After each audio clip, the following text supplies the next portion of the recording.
One of the hardest things about the spiritual walk is no matter what you can show and tell people, they're going to believe what they want to believe. They're going to not believe whatever they don't want to believe. It is what it is. God gave us free will, right? But I always ask God what I should do, where I should go, and things of that nature. Well, I use candles for meditation, and so God told me to stop at a spiritual store. Well, the normal one that I usually go to, God told me not to go to, and God told me to go to a different one. So I said, okay. And my intentions were just to get candles, but God told me to start looking around. So I said, okay. And I decide to ask God, is there a deck that he wants me to get?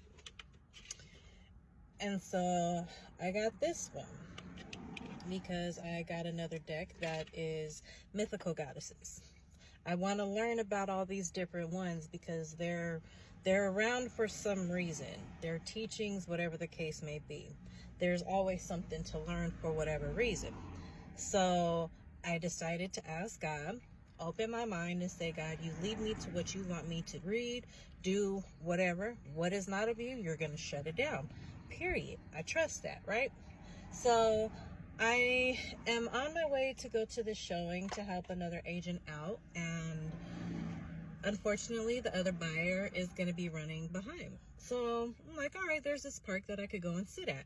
Well, over here in the Montbello community is what's known as Village Place Park. But back in the day, it was called No Name because for the longest time, it had no name. And so this park was also a place where I was rescued at one time from being chased from my daughter's father. And so as I'm sitting here shuffling the cards, I was like, all right, God, you're going to give me the messages that I need to. This one that came out is Tituba Feeling Safe. And so when I started reading it all just really made sense as I'm sitting here at this park and I began to say, I am safe. It is safe to be safe. And God was like, I allowed you to read what you read where you needed it to be read at so you could remember that no matter what you go through, you're safe. And when you're dealing with domestic violence issues, you don't know when to feel safe. You don't know if you can feel safe. You don't know how to feel safe. And the thing about God is so freaking magnificent and so wonderful that God is going to lead and guide you exactly where you need to be, exactly to the people you need to be connected to, and learning what you need to learn so that way you can heal. So these tears that I am crying right now because every time I question anything that I'm into, God keeps showing me, like, you're being led. You're listening to my voice. Don't worry. I got you.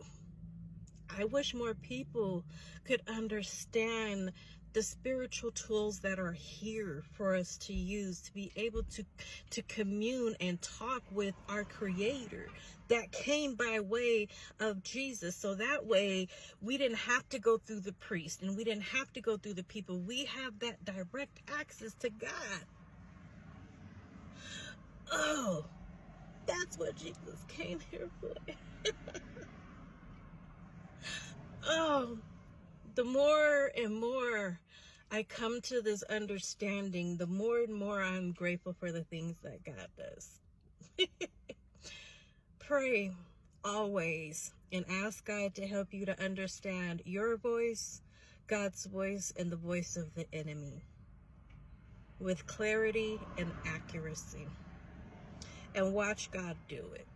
I dare you to try it. I love you, but more importantly, so does God.